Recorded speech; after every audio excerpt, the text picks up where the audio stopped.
Welcome back to the morning show here on Arise News. I'm Ruben Abati. And I'm Oji Akbe. Joining us here in the studio is leader of the Yoruba socio-cultural organization, Afenifere, and National Vice Chairman Southwest of the Social Democratic Party, SDP, Chief Supo, Shonibare. Chief, you're welcome. Good morning, sir. Thank you for joining us today. My pleasure, my pleasure. Well, it's been a very busy time for Afenifere. Afenifere has been talking to the presidential candidates that have emerged. And you've been talking about restructuring. Now, sometimes restructuring just sounds like a phrase that everybody is throwing about. What exactly is Afenifere's position on restructuring? Well, Afenifere's position is that, if you remember, through the discussions before we had the Independence Constitution, we accepted the fact that Nigeria consists of various ethnic nationalities. And in any country and anywhere in the world, when you have various ethnic nationalities constituting a state, the constitution that they've always adopted has always been a federal constitution. Constitution that devolved certain powers to the constituent parts of that federation. And that was what was negotiated by our founding fathers in the Independence Constitution. At that time, we had regions as the federation units. The regions had took half of all revenues that were generated within their region. They now gave to the center part of what they were creating as wealth within their own regions. And even the Republican Constitution, the same trajectory was what we followed. But then came the military interregnum. And unfortunately, in that process, we seem to have done a backward walk towards having a unitary system. And we think a new unitary system is likely to bring about the collapse of the Nigerian entity. So we think that in the interest of Nigeria to stay together as one entity, it is important that we devolve power to the states. So restructuring is about actually reducing the exclusive legislative list that now that's given so much power to the center that the states are incapable of actually creating wealth or realizing the potential energy that we think is residual in the various states of federation. So the issue about restructuring is about allowing states to function as viable entities in a federal setup so that we don't have a situation where states cannot pay salaries, so that we don't have a situation where states are not viable to as a going entity. So basically, restructuring is about... Summarize, I mean, Afenifere is asking for regionalism, as we had in the First Republic, devolution of powers, federalism. But how many of the Afenifere says any presidential candidate that is willing to support this would receive the support of Afenifere, yes, and probably also a better part of the Southwest, the progressive wing in the Southwest. Yes. Now, how many candidates have you interfaced with, and what kind of feedback are you getting? Well, the interactions were not just between Afenifere and the candidates. There's a group called Southern Leaders Middle Belt Forum that is comprised of Ohaneze, Afenifere, Pan-Niger Delta Forum, and Middle Belt Forum. And it's that body that sat and invited. Actually, that invitation was actually extended to the sitting president. Sat and received, I think they had about 6 or 8 presidential candidates appearing before them. And basically, they were asking them issues about restructuring. What was their own template? What was their notion about the Nigerian entity? What they think needs to be done to devolve power? And based on the responses of most of the candidates that appeared, I think tentatively the committee thought that maybe three of those who appeared before them were deserving and had views that showed that they were people who were capable of restructuring. And who are these three candidates? Well, I think amongst, I think there's the president candidate of ADC, the president candidate of PDP, and I think the third candidate who they thought was close to being able to be receptive to restructuring was the president candidate of SDP as well. Yeah, but I mean, in the past, Afenifere, or even that group, you know, that handshake across the Niger platform pushed restructuring. I recall that it was one of the ideas you sold at a point to President Buhari. But President Buhari eventually became president, and he's not been talking about restructuring. Yes, a committee was set up, the El-Rufai committee, but nothing came out of it. Do you see the possibility that you can hold whoever gives this promise, hold that person down to that promise when that person eventually emerges as president of Nigeria, given past experience? Past experiences. Right. Yes, you're quite right that in 2005, Afenifere, together with several other pro-democracy group activists, I think Chief Afenifere, a few of us, supported General Buhari when the competitions was between him and Yar'Adua. At that time, he did sign an MOU with Afenifere accepting degrees of devolution, and it was on that premise that we actually supported him. But then, to be fair to him, he didn't commit himself to restructuring before this election. So that was why it was quite clear to us as Afenifere that at that time we supported Jonathan, because Jonathan was one who actually committed himself to restructuring. And even this time around, as I said, the Afenifere and the Southern and Middle Belt Forum extended the opportunity to the president again to come and discuss issues of this restructuring with them. So he's not done so. So really, we think that those who we feel appeared before the committee committed themselves to restructuring, we think that they will actually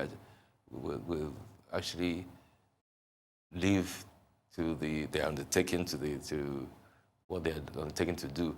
And to be fair to Alhaji Abubakar Atiku, he even said he was prepared to publicly sign an MOU enumerating the levels of this restructuring that he will implement within a few months of being in government. Well, the biggest opposition to the idea of restructuring is from persons who say the way it is proposed, that it's a plan to dismantle Nigeria, to break up the country. Yeah. What do you say about that? I think it's the opposite. I mean, if you look around the world, when there are issues and there's competition for allocation of resources, and when different parts are asking that they're entitled to more of the resources that are shared at the center, the only way that those issues are addressed all over the world is by devolving power to the various entities so that they take the decisions on their economic well-being themselves, so that there's not anyone else that's actually making that decision for them. If the issue of how you want to develop Sokoto is determined by people who live in Sokoto, I don't think anyone would say that there's any ethnic consideration in coming to that decision. If the decision is how you apply the resources of Lagos is limited to people who live in Lagos, then there's not any issue of anyone saying that the ethnic considerations in coming to that decision. I think it's even the opposite. I think the only way we can diminish the effect of tribalism in our country is when we devolve powers and allow the various entities to be the ones that actually take the critical economic decisions that affect their daily life, so that you don't have the excuse that it's because one Fulani man is actually taking that decision, that's why it's not going well, or it's because one Yoruba man is the one taking that decision, that's why my economic situation is so bad. So devolution of power is the way that everywhere in the world people have been able to actually diminish the issue of regional domination and allowed people to actually take their own future in their own hands. Okay, still on restructuring, right? Yes. Take us step by step, Yes. your proposed restructuring plan for Atiku. For the next president. For the next president. Yes. Yeah, the restructuring plan is to first look at the exclusive legislative list and reduce it to the bare minimum, to functions that a federal government, because of international treaties, has to superintend over. There's no reason why government should have the monopoly in mineral excavations in states. They have, even education, really, I mean, there's no reason why the federal government has to be running a university. There's several issues that federal government has no business in doing. And even state police. State police, yes. State police is a very critical issue. We're not suggesting that a governor necessarily has to be the one who superintends over the operational functions of a police force. We also don't think that, even as we presently have, you know, the president is the one who has the overall responsibility in determining operation duties of the Nigerian police force. We think that too is wrong. We think government should just provide resources, and we should develop a template that takes the police out of political control, both at the center and at the state level. So state police is important because it's important that you develop a police unit that is constituted by people from that various specific catchment area. It is wrong to actually take a policeman who grew up in Lagos to be policing a community in Katsina. Oh, really? And yes, it is, because he has very little knowledge about the people in Katsina. And it's wrong for somebody who grew up in Katsina, who all his knowledge is about people in Katsina, to now ask him to come and be the police, the spy in Lagos, because he'll know very little about the people in that catchment area. So it's people who actually grew up in a particular area who ought to be the ones policing and keeping the peace in the various areas, because we also think the police force should be a state matter. Of course, you still have a federal police, and the federal police will have the functions to be able to override certain things that are beyond the capacity of a state to deal with. Let's talk about the Social Democratic Party. Yes. I mean, this was the platform that was used by the late Chief MKO Abiola, and then all of a sudden, the party went in limbo, where at some point, I think 2007, it was also the platform used by, is it Professor Patutomi? Yes. And then all of a sudden, the party disappeared. Yeah. Then, in the last few months, when there was a lot of talk about the PDP being as bad as the APC and the need for an alternative, the SDP suddenly resurrected. Yeah. Is it because the party thinks that this is now the chance, this is now the time, this is when it will have the opportunity to make an impression again? No, it's not quite that. It started off as a movement that actually involved President Buhari, former Governor Tinubu, and several of us at the time when there was this issue about having there was a mega summit, and it was actually looking at a formation that could be an alternative to PDP. So through that process, unfortunately, the various groups that were part of that formation, being the group that were coming from AMPP at that time, the group that were in AC, there was a faction of AD, AC at that time. Buhari went to go and form CPC. The Tinubu people went and formed, they changed ACN to, they changed the name of their party. We remained within the mega formation and then formed the Social Democratic Mega Party. That was what Professor Pachtomi actually contested under. And it was that same Social Democratic Mega Party which dropped the Mega and reverted to SDP in 2006. And since 2006, we've been actually making consultations and trying to actually grow it up to be a left of center socialist group to offer what I say is an ideological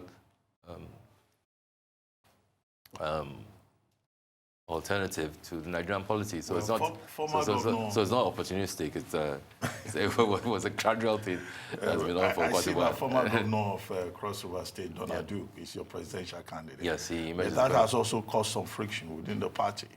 The Jerry Ghana group, the G19 component of SDP, yes. They are protesting that Jerry Ghana was cheated out of the opportunity of getting the ticket of the party as presidential candidate. Well, what is really the situation? Because they seem to be really disturbed that it was as if the leaders of the Social Democratic Party at the last minute through the back door went and invited Governor Donald Duke, who had not even been a member of the party.